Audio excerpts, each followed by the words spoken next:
ons loof en ons prys die Hemelse Vader vir U liefde en vir U trou. Wat 'n voorreg om vanoggend hier te wees as kinders van U almal saam, liewe Heer, om die lof en die eer van die Here Jesus te besing. Ons bid dat U ons sal lei, dat U die diens sal onderneem en dat U ons elkeen 'n boodskap op ons harte sal hê. Versterk ons en skenk ons U vrede in Jesus naam. Amen. Amen. Môre broers en susters. Geseënde Sabbat vir elkeen van u. Kom ons loof en ons prys die Here deur saam te lees uit die boek van Lukas. Lukas hoofstuk 22. Lukas 22, ons gaan so 'n paar verse lees, 7 tot 13.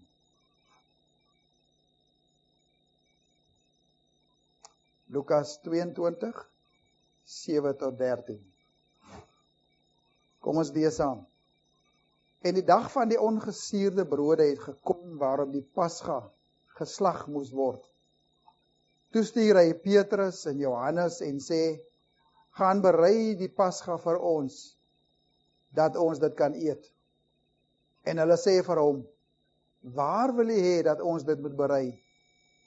En hy antwoord hulle, kyk, as julle in die stad ingaan, sal 'n man julle ontmoet, wat 'n kruik water dra. Volg hom na die huis waar hy ingaan. En julle moet vir die eienaar van die huis sê, die meester vra u, waar is die kamer waar ek die Pasga met my disippels kan eet? Vers 12 sê, en hy sal julle 'n groot bovertrek wys, wat reggemaak is. Daar moet julle dit berei. En hulle het gegaan en dit gevind, soos hy vir hulle gesê het, en die Pasga berei. Mag die Here die geleesde woord seën. Amen.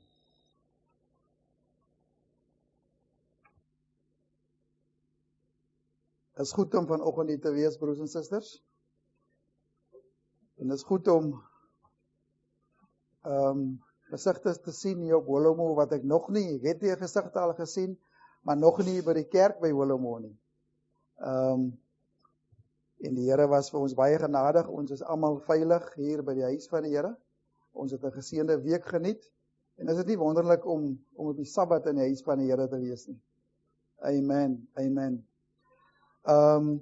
Ek het Dirkie se vrou al ontmoet, want ons was een keer daar by die huis gewees, en die dogtertjie, maar ek het nog nie vir Dirkie self ontmoet nie, so ek ontmoet jou sommer hier van die preekstoel af, broer, welkom, en mag die Here vir jou en jou gesin, jou familie seën, soos julle vandag weer saam met ons is.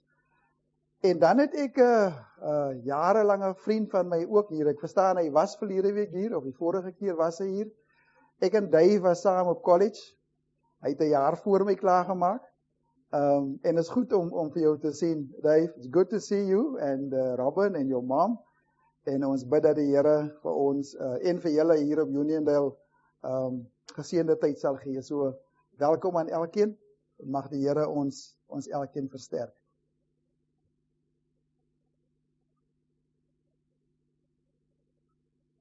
Kan nie glo die eerste kwartaal is verby, is nog net volgende week, so dit lyk vir my die tyd hardloop is amper op 'n drafstappie, is nie meer so stadig soos wat ons hom ken nie. Gewoonlik was dit Januarie maand, opdraand, maar lyk my hy nou omgedraai, broer.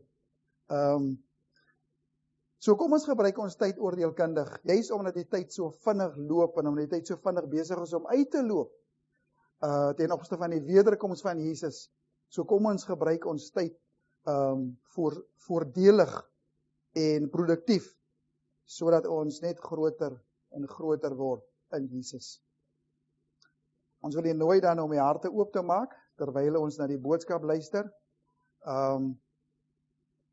Ons sal seker vandag so vir 'n halfuur besig wees. So ons weet is nagmaal, maar ons wil graag vandag so 'n bietjie met u gesels, en 'n onderwerp is die bovertrek. Lukas 22 vers 12 dink ek. Dit is waar ons skriftuurlesing vandaan kom. Kom ons bid net voordat ons begin. Here, lei ons asseblief. Kom maak ons leeg van self, sodat die naam van die Here Jesus geloof en geprys kan word. En mag ons, in hoe klein mate ook al, liewe Heer, vir ons iets hiervandaan neem om ons beter kinders vir Jesus te maak. Ons bid dit in Jesus naam. Amen. Nou, broers en susters, in die Bybel lees ons baie van bovertrekke en bokamers. Ek kan onthou, ons was op en toe het Prof plaatjies vir ons 'n ding gegee waar ons moes beskryf het waar Jesus gebore was. So die geskiedenis vertel vir ons dat die bovertrek gewoonlik op die tweede verdieping of 'n tweede verdieping kamer was. En is gewoonlik in 'n Grieks of 'n Hebreëse huis gebou. Hierdie gebou, en ek het 'n prentjie van dit. Hierdie gebou het amper gelyk soos 'n toring, so dit was amper op die een kant van die gebou, dit amper gelyk soos 'n toringvormige struktuur, en dit was gebou met 'n plat dak van 'n Hebreëse huis, en daardie bovertrek dan was dan 'n huis vir privaatheid, 'n huis waar mense gemaklik moes wees tydens die warm seisoen, of dit was gebruik vir die vermaak van gaste. So, in sommige gevalle kon dit groot groepe mense, as ons nou 'n bietjie dieper lees, dan sien ons dit sommige kere groot groepe mense geakkommodeer. In een geval hier in Handelinge 20 vers 8, sien ons ook dat ten minste een van hierdie bovertrekke was nie net op die tweede vloer nie, maar dit was ook op die derde vloer. En ons lees hier hoe Eutychus, hy sit in die venster, ek is seker van u kan dit onthou, en toe wat gebeur saam met hom? Toe val hy 3 verdiepings af, hy het in die slaap geraak, so moet maar nie sit in slaap daar terwyl ons besig is nie.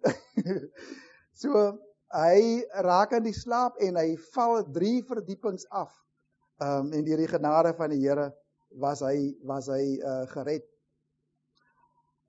Ons lees ook van Elia, wat ook die bovertrek betref. Elia, hy het die dooie seun van die weduwee van Sarafat na 'n bovertrek geneem, waar hy dan gebly het, en hy het hierdie seun uit die dood opgewek. Dit is nou volgens 1 Konings 17, 19:23. Ons sien ook in 2 Samuel hoe Dawid na 'n bovertrek toe gegaan het, om dan nou 'n bietjie privaatheid te kry om oor die dood van sy seun Absalom dan nou 'n bietjie te kom of te treur.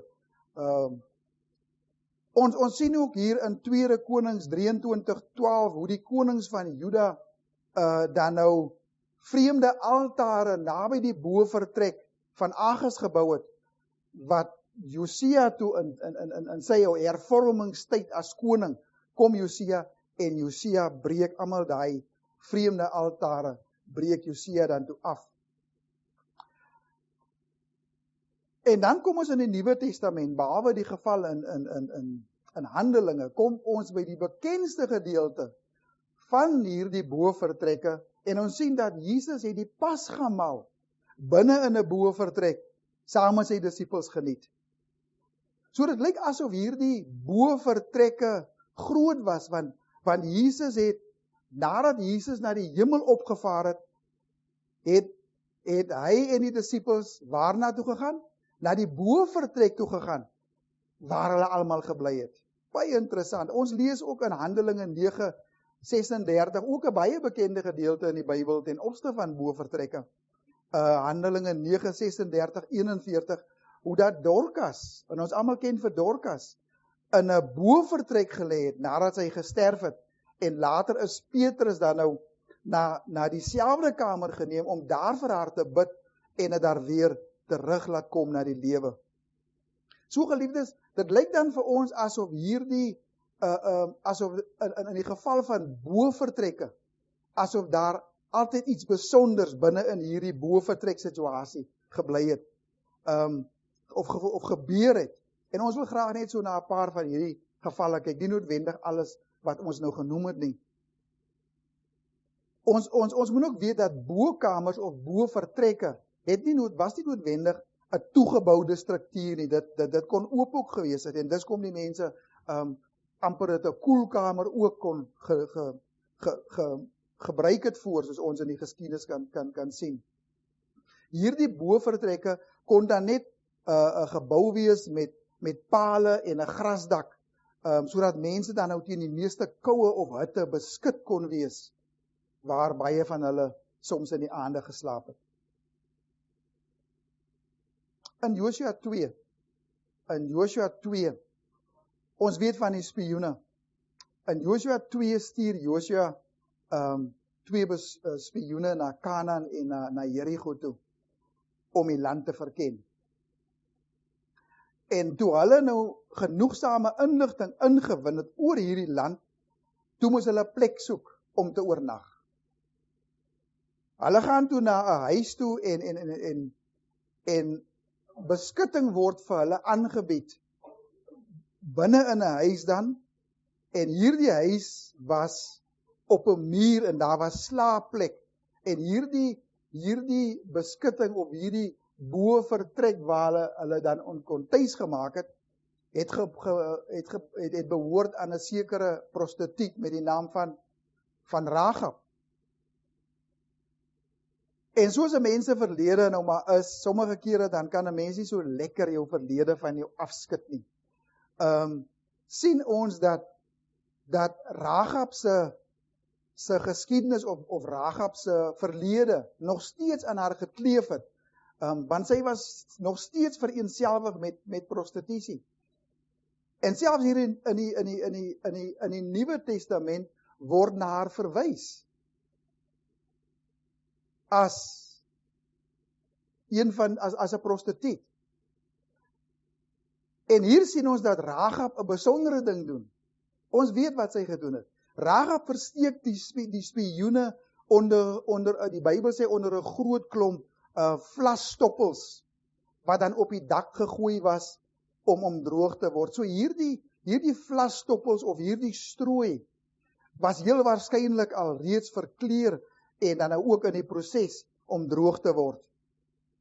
Ons sien dan nou kort daarna, broers en susters, dat Rahab hierdie spioene met die Bybel praat van 'n rooi tou.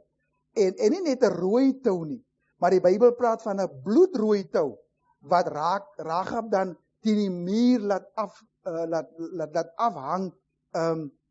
Dit hang by die venster uit sodat hierdie spioene na veiligheid toe ondergeneem kon word. So geliefdes, vir die spioene binne in hulle baie moeilike omstandighede, luister hierna, vir die spioene was daar verlossing en het daar verlossing gekom deur hierdie bloedrooi gekleurde vlas of tou wat hulle of die vlas wat hulle bedek het, en dan ook hierdie bloedrooi tou waarmee hulle dan teen die muur af kon ontsnap.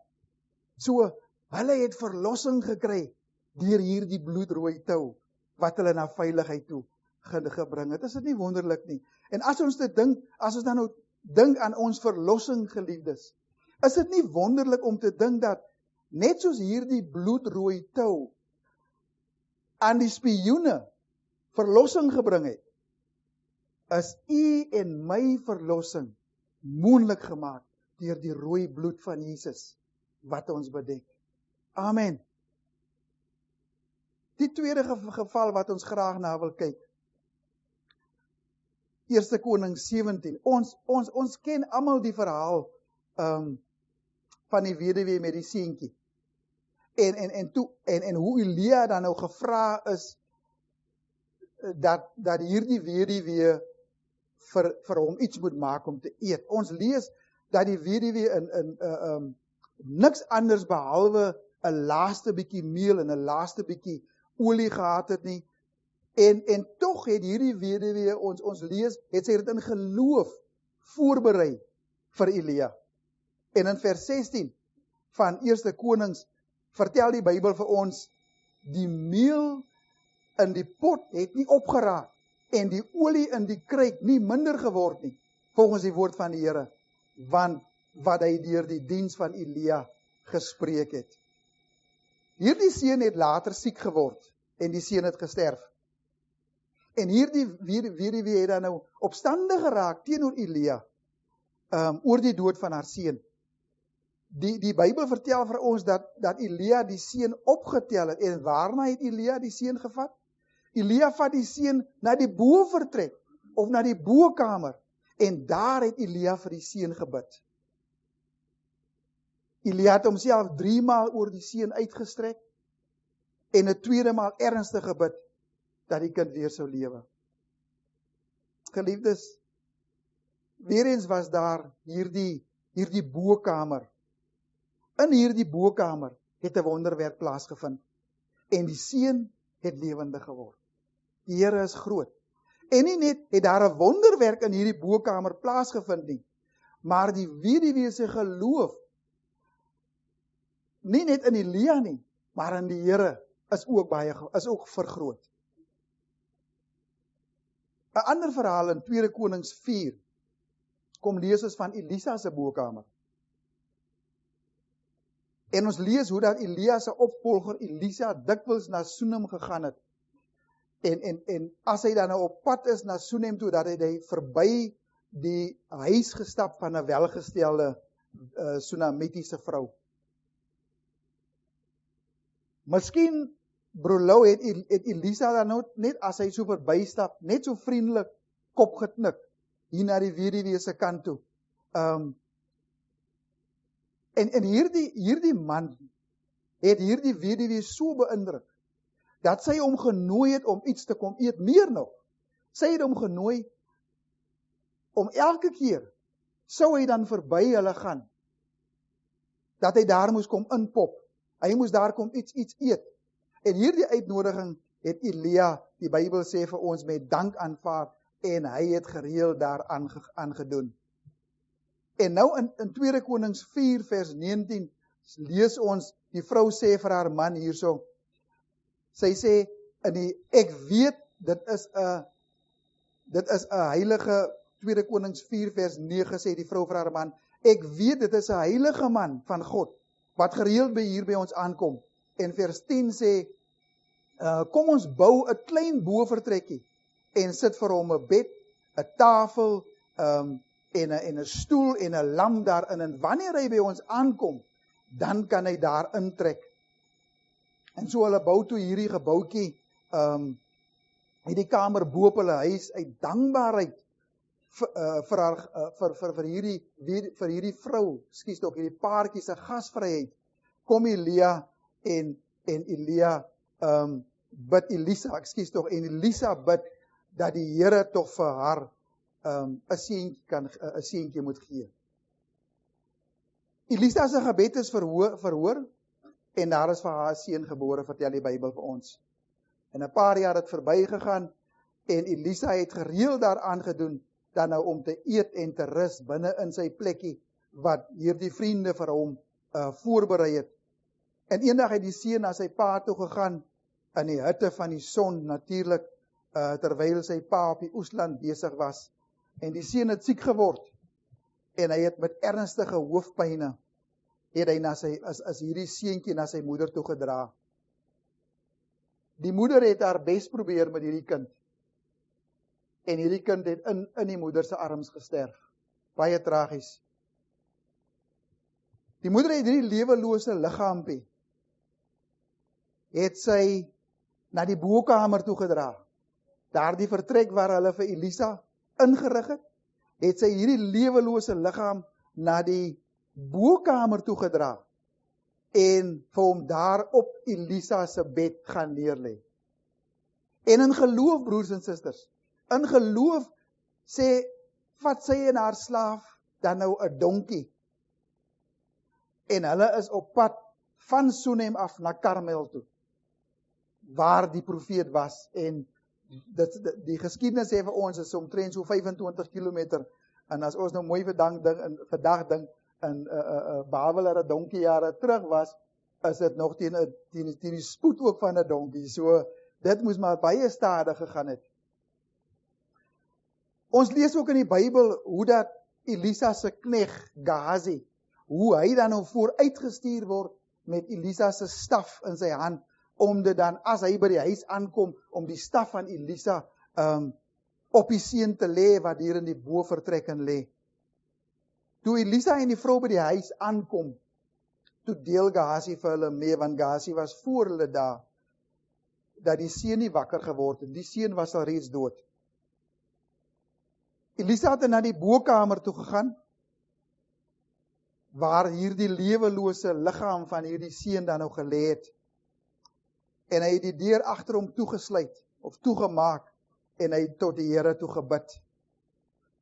En na rukkie, vertel hierdie verhaal vir ons geliefdes, het hy afgegaan, en een keer heen en weer in die huis geloop, voor hy teruggegaan het, en oor die seun gebuig het.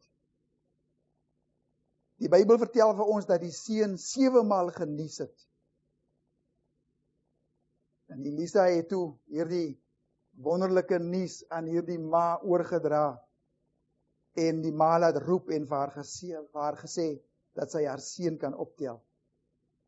Broers en susters, nog 'n wonderlike wonderwerk in 'n bovertrek, in 'n bokamer. Is dit nie wonderlike ervarings hier nie? En die vraag wat ons vandag wil vra, het ek en u so 'n bokamer? Het ons so 'n bovertrek of 'n binnekamer waar ons intiem met die Here kan gesels, sonder om gesteer te word? O Here, help ons om seker te maak dat ons daardie stilte tyd wat ons so brood, veral in vandag se tyd, wat ons so brood nodig het binne in ons lewens, om daardie stilte tyd te soek en na te jaag. Ons lees van nog 'n bovertrek in die Ou Testament. Daniël 6, en jy weet wat daar gebeur het in die bovertrek wat Daniël betref. In Daniël 6 verneem Daniël hier dat 'n nuwe wet uitgevaardig is, wat hom dan verbied om sy God te aanbid. Wat dan nou vir hom voorskryf om net die koning te aanbid. En sou hy dan nou nie die koning aanbid nie. En ons wil die kindertjies uitnooi, of die jong mense uitnooi, om hierdie storie ook in Daniël 6 te gaan lees. Sou hy dan nou nie die koning aanbid nie, of hierdie wet veronagsaam, dan kan die oortreder waarin gegooi word? In die leeukuil gegooi word. Broers en susters, ongeag die erns van Daniël se lewe, ongeag die erns van die situasie, waarheen gaan Daniël? Daniël gaan na sy bokamer toe. En Daniël se bokamer, vertel die Bybel vir ons, het 'n oop venster gehad. Daniël gaan op sy knieë, of moet ons maar sê, hy val op sy knieë.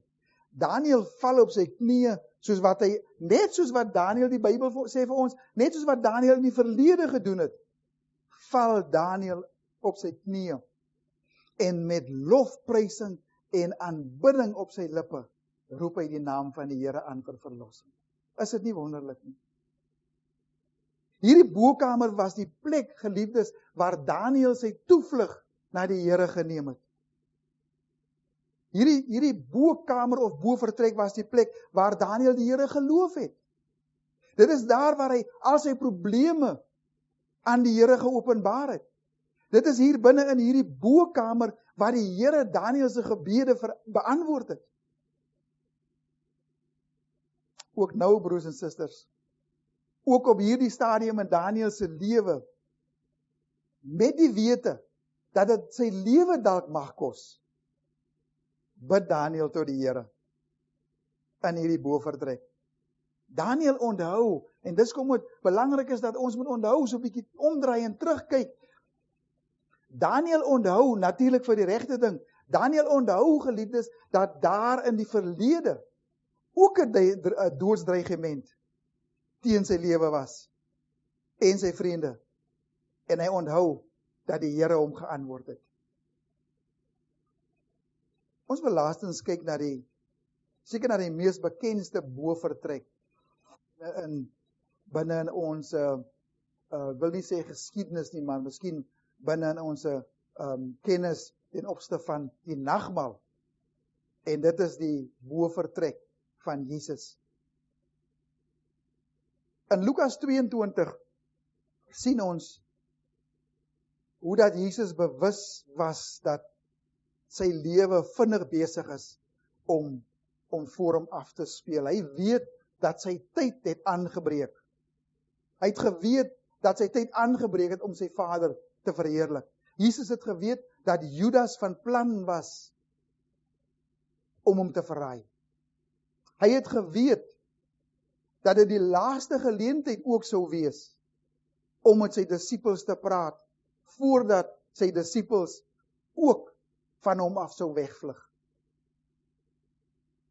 En om hierdie geleentheid nog meer spesiaal te maak, stuur Jesus vir Petrus en Johannes in Lukas 22 vers 8. Stuur Jesus vir Petrus en Johannes vooruit met die opdrag. In vers 8 sê vir ons, gaan berei die Pasga vir ons, dat ons dit kan eet.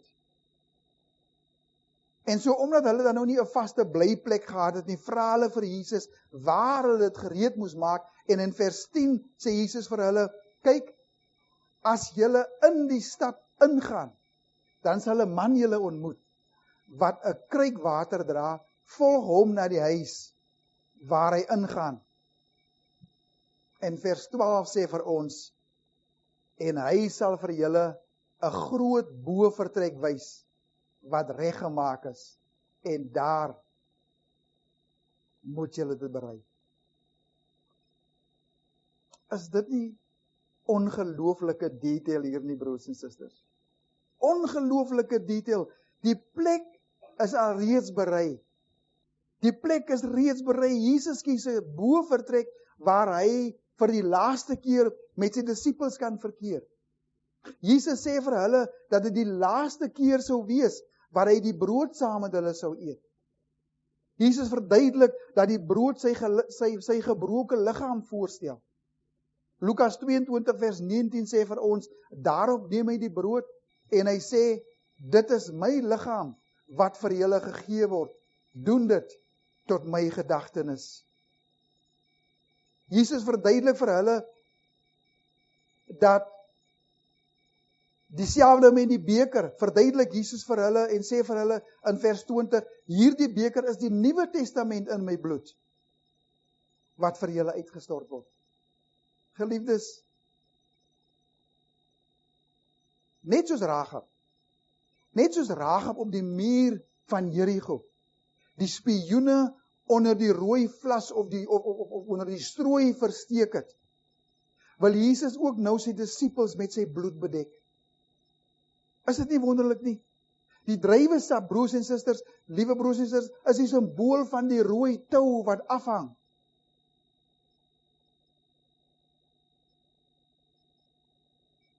Wat uiteindelik tot die redding van hierdie spioene sou lei.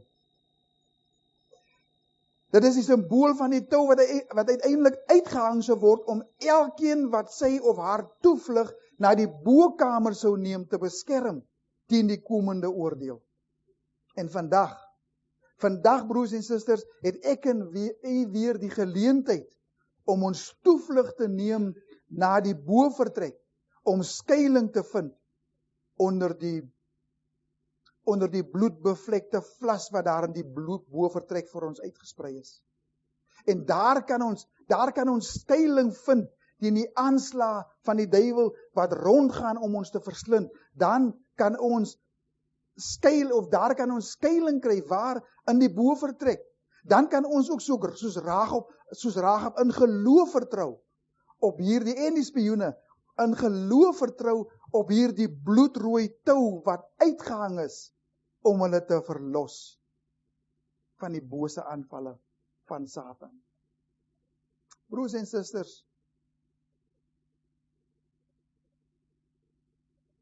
dit is nou ons taak. Dit is ons taak om soos Rahab, net soos Rahab, om ons vriende en ons familie te nooi na ons bovertrek, of na die bovertrek waar die tou teen die venster uithang. En net soos hulle daarbo in die bovertrek in geloof na die rooi tou gekyk het, kan ons vandag kyk na die kruis en in geloof sien hoe die bloed van Jesus vir ons gestort was. Kom ons sluit af. Kom ons sluit af. Het u ook 'n bovertrek of 'n binnekamer? Het u ook 'n bovertrek of 'n binnekamer? Indien ons wel so 'n bovertrek of 'n bokamer het, sal ons ook soos Rahab kan sê in die tweede deel van Joshua 2 vers 11, die Here julle God, hy is God in die hemel, daarbo en ook op die aarde hieronder. Broers en susters, vandag het ek en u die geleentheid, en dit was vroeër genoem, Rian het dit vroeër genoem, vandag kan ek en u weer 'n oorgawe aan Jesus maak. En ons kan vandag weer toelaat dat Jesus ons met sy bloed bedek. Die rooi tou hang vir my en u van die kruis af. Kom ons gaan vind skuiling, en kom ons gaan soek skuiling. Daar, by die kruis van Jesus, wat ons teen die magte van die duiwel beskerm. Mag die Here ons lei en versterk, soos ons ons hande uitstrek na hierdie tou, vir redding. En so, broers en susters, vandag is die tafel vir ons gedek. Die tafel is vir ons gedek. Ons het elkeen, verlede week, dink ek, Broer Gavin het ons 'n uitnodiging ontvang, of voor verlede week, om saam te kom sit, aan die tafel om die simbole te gedenk, wat Jesus se bloed wat vir my gestort was, en Jesus se liggaam wat vir my gebreek was, te simboliseer. Jesus het gesê, dat wanneer ons ook al hierdie simbole herdenk, dat ons dit doen tot sy nagedagtenis. Tot wanneer toe? Totdat hy weer kom. Ons het vandag weer 'n wonderlike voorreg. So voordat ons gaan deel aan die simbole van Jesus, aan die herdenking van die liggaam van Jesus, gaan ons eers 'n reinigingsdiens hê. Ons gaan eers 'n reinigingsdiens hê, waar ons mekaar gaan dien deur die voete was seremonie. Jy sien, die voete was seremonie simboliseer 'n dieper betekenis van reiniging. Die reiniging van die hart. En toe Petrus, jy weet, toe Petrus vir Jesus gevra het, Jesus, nie net my voete nie, was sommer my hele liggaam. In Johannes 13 vers 10. Kom sê Jesus vir Petrus, iemand wat gebad het, hoef net sy voete te was, omdat sy hele liggaam al reeds skoon is. En dit is die mooi van voete was, geliefdes. Dit is die mooi van voete was. Ons het die geleentheid om weer deur Jesus gereinig te word. Ons het nie weer nodig om weer gewas te word deur die doopseremonie nie. Ons hoef net deel te neem aan die voete was en aan die nagmaal. So basies, wanneer ons dan hier wegstap, soos ons verlede keer ook gesê het, stap ons hier weg met harte wat weer skoon gewas is met die bloed van Jesus. En ons kan weer die toekoms vol moed ingaan en invaar. O, mag die Here ons help dat ons hierdie geleentheid met al 4 hande aangryp. Vir ons besoekers hier by Holomo, wat miskien nog nie 'n nagmaaldiens bygewoon het nie. Wanneer u Jesus as die saligmaker in die hart aangeneem het, is u welkom om saam met ons die nagmaal te geniet. U is welkom om saam met ons die nagmaal te geniet, wanneer u Jesus as u saligmaker in die lewe aangeneem het en uitleef. Mag die Here ons kom seën en ons kom versterk, soos ons dan nou gaan skei vir die voete was en mekaar gaan dien en dan terugkom vir die bediening van die nagmaal. Kom ons bid saam. Here, ons dankie vir hierdie bo vertrek vir hulle wat ons na kan kyk. Ons dankie Here vir 'n bloedrooi tou wat die spioene na veiligheid kon afgesak het, Here. Ons dank U vir die bloed van Jesus wat ons verlos van enige sonde. Ons dank U vir die liggaam wat vir ons gebreek was. Die bloed wat vir ons gestort was. En ons vra Here dat U ons sal help om weer eens vandag ons harte oop te maak. Dat ons weer ons roeping en verkiesing vandag vas sal maak om van hier af 'n nuwe paadjie met Jesus te loop. Seën ons as ons nog gaan skei vir die voete was. Mag ons mekaar dien in nederigheid en dankie Here vir 'n nuwe begin wat U weer vir ons gee, waar ons weer rein gewas kan word deur die kosbare bloed. Seën ons en versterk ons in Jesus naam. Amen. Amen.